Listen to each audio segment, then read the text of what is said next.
Read by Dale Grothman. Fellow city managers, only you can help me.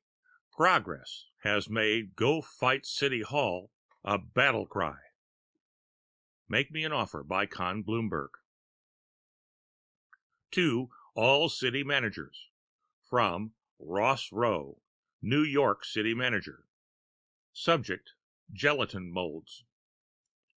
Well, boys, this is going to be a rather informal communication, because I think there's a serious lesson for you in a situation we had here recently. I might as well be the first to tell you about it. You'll hear about it soon enough anyway. Frankly, I'm hoping you'll have the heart to lend a brother city manager a hand. As you boys know, I was re-elected last April to my post as city manager for another 4 years, and I felt pretty good about it. So good that I was looking around for something to do, which would sort of let the voters of old New York know how I felt about them. Most of you have met my political assistant, Charlie Tite, or rather my ex-political assistant. Charlie was looking around too, and he came up with the idea of covering over Central Park. We have never covered over Central Park with a permaplast roof like the rest of the city, because it is a fairly large area and there wasn't any public demand for it. So, naturally, it rains and snows there, and we spend a lot of dough keeping the grass cut, and what have you. It's a popular spot with a lot of folks. Charlie figured, and I must admit that I agreed with him, that covering over Central Park was quite an idea. Controlled conditions would let the grass grow only so much, and the temperature would remain constant. No rain or snow except from 1 a.m. to 3 a.m., when we would put in a little artificial precipitation to keep the greenery going. Plenty of nice air-conditioned air. Eternal spring. Really up to date. We put it through the computer down at the Civic machine and figured it would cost only about $2,500 million. It looked real good. You see, we recently got an addition to the Civic machine, and the manufacturer gave us a deal on a new model projector for the whole city. It makes constant forecasts on practically everything we need, from moment to moment. It doesn't wait for a tech to run the data through it. Saves lots of time because it's directly connected with supply. This projector is so good that we have been able to cut down on expenses about $2,000 million in only 2 years. I figured this would easily pay for the permaplast roof over good old Central Park. To make a long story short, I went before the people on TV and told the whole story. Charlie had the TV techs mock up a scene of what it would look like, and we had models posed in family scenes and the like.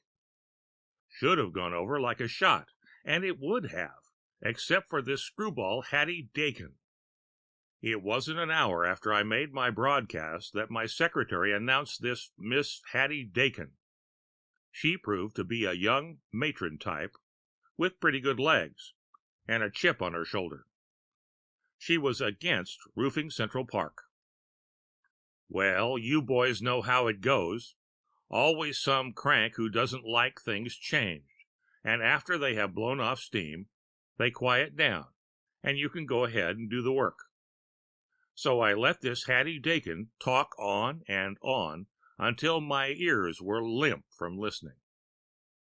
She said she was against roofing Central Park because it would be just like every other place in the city, weatherproof, air-conditioned, and humidity-controlled. She figured that the children should have some place where they could feel the wind on their faces, and falling of rain and snow, and the smell of air, as it is in nature. She said that was the only way most of our children could ever find the ties with the past that were sacred. She quoted poetry about the wind and the rain in your hair, and on and on and on. Finally, I let her talk off her head of steam, and she got calmed down so that I could tell her, "Thank you, ma'am. for this expression of your opinion. You can rest assured that I will do everything within my power, and the power of the civic machine, to see to it that anything possible is done." Her head came up like a rocket at blastoff. "Hold it," she said. "You can't put me off with that one. That's standard answer #1 in the city manager's guidebook, and I ain't buying it, Buster. I used to work at the civic machine myself, so I know all the standard answers backward and forward." "Well, I assure you, ma'am," I said. "Don't hand me that stuff again. What I want is for you to call off the civic machine and quit trying to roof the only place where our children can feel the open air and sunshine." "I see. You aren't going to be satisfied with anything else," I said. "That's right." "I'm sorry, but that's impossible. We have programmed the roofing job for next month on the civic machine, and we can't change it now." "That, Mr. Rowe, is a lie," she said, leaning across my desk and sticking a slim white finger under my nose. "I know you can change it in 5 minutes if you want to." "It won't be changed," I said. "Is that your final word?" "Final." "Mr. Rowe," she said, putting her hands on her hips, "I think you'll be sorry." She headed for the door, only to turn around and ask me if my wife was at home. "I suppose she is," I said, "but don't bother her. She takes no interest in civic affairs." I don't have to tell you boys that I dismissed the lady from my mind and went on to more important matters, or so I thought. When I got home that night, I didn't say anything about Hattie Dakin. My wife is inclined to see things differently than I do, and I had a hunch she would side with Hattie. Consequently, rather than get into a discussion, I just let it slide. Not too many of you boys know my wife, but those who do know that she is, like so many other women, not particularly interested in any civic machine. Just so she gets what she wants when she dials the home connection to the machine is all she is interested in. That night, though, my wife surprised me by having a burning interest in the civic machine. She wanted to know all about it, how it produces the consumer products, how it gets them to the living area, how it knows what to order, and she especially quizzed me on the new projector. When I asked her why she wanted to know about all that after 15 years of marriage, she just smiled sweetly and said that naturally she was interested in my work. Next day I brought home a sample programming sheet for her to see, and damned if she didn't dismiss it with a sniff as being too complicated and boring. Go figure women out. That night we had 2 molded gelatin dishes, a round kind with the hole in the center. The next night we had the same kind of supper, except that instead of fish and something in gelatin, we had meat and something in gelatin. Same sort of deal for dessert. The next day I got my first tip that something was up when Willie Kipe, a caster for NYC-TV, called me and asked about the protest on the Central Park roofing proposal, saying he got the item from his woman assistant. I said it didn't amount to much, and that the project was going ahead on schedule. I caught Willie's cast that night, and he treated it in a light manner that really made me smile. I should have been crying instead. That night we had some more molded gelatin, only square molds this time. Same thing the next day. I figured it was time to take a stand. A diplomatic one, of course. "Honey," I said as I sat toying with my food, "can't we have different dishes every night? I'm getting tired of all this gelatin junk. How about a steak?" "But, darling, gelatin is good for you. It's simply crammed full of protein, and all the girls at the club are eating lots of gelatin." "But I don't like gelatin that well," I said. "I don't either, but it's good for both of us," she said with her best don't try to argue mother knows best smile. I had a steak that night after she went to bed. The next day I got a call from the head of warehousing division over at Civic, asking me if I had any preference on warehousing molds. What molds? I wanted to know. Well, let's see, he said. We've got 3.5 million round gelatin molds with a hole in the center. We've got 5.6 million square gelatin molds, no center hole, and 7.3 million figure-8 gelatin molds. And I understand there's a hell of a lot of deep dish gelatin molds coming up tomorrow from supply at Schenectady. Why in the hell have we got all those molds? I don't know, he said. Civic Machine ordered them, so I suppose we need them. Where do you want the storing done? Thought we might run up one of those new kiosk warehouses out east, if you have no objection. Put it anywhere you want, I said, switching off. Before I could get back to work, there was a call from Stats. Got a little problem down here, Mr. Rowe, said the tech. Schenectady is sending us a premium billing on the over-order of plastic. How much is the premium? Quite a little, boss. About 100 million or thereabouts. I checked with them, and the reason for the extra strong premium is because they had to rebuild the factory. Let's see, which one was that? Oh, yes, cold molding dishes division of the cooking receptacle plant. What do you want me to do? Enter a protest saying we aren't responsible and get over to Fed Court where they can prorate it over the other cities? Nope, I guess you better pay it. The chips were falling into place now, and I didn't like what they were building for me. As soon as I switched off, I put in a call to my head tech at the Civic Machine and asked for a rundown on the food ordered for supper for the past 6 or 8 nights. It took a while, but when I got it back, it was enough to make my hair curl and uncurl in 3/4 time. First thing I did was call my wife and ask her what we were having for dinner that night.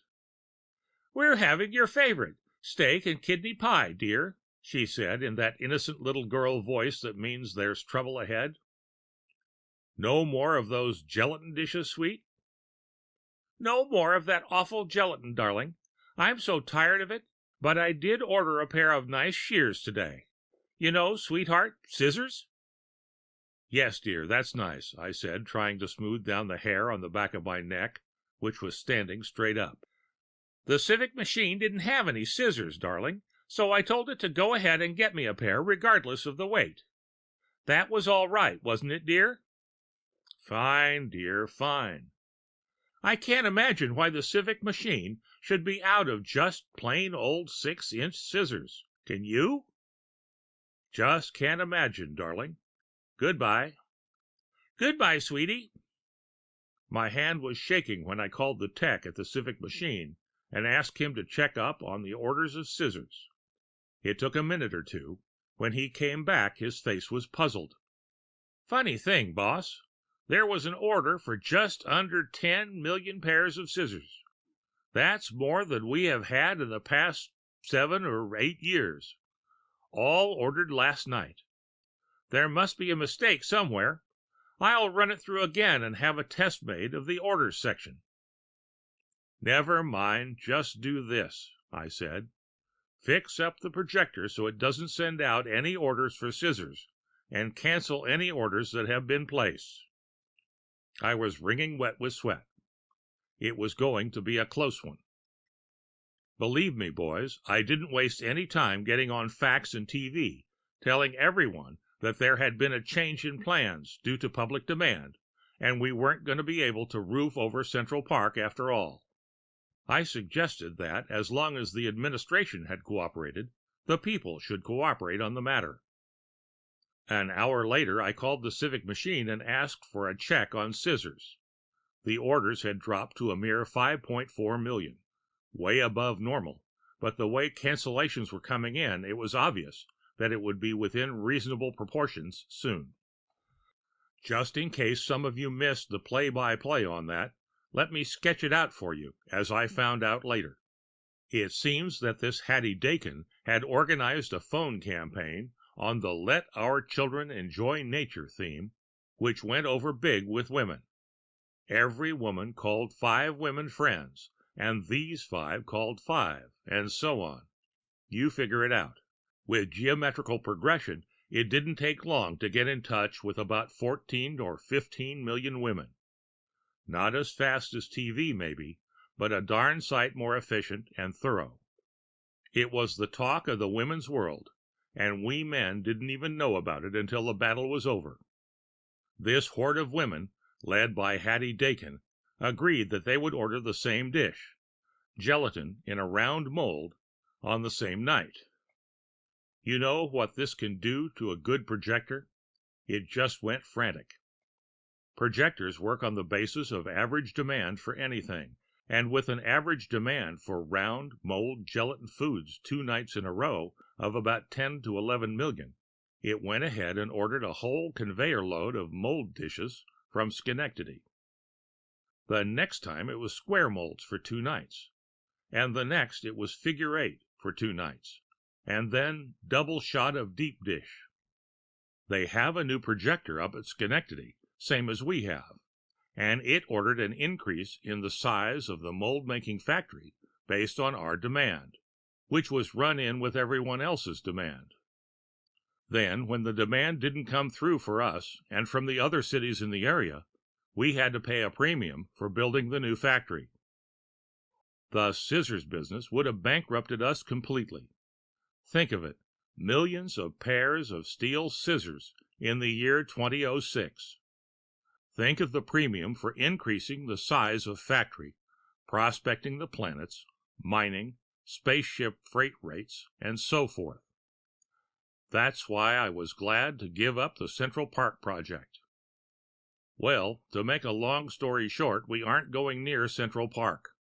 And Charlie, who originally thought of the idea, is probably out there wondering why he did it.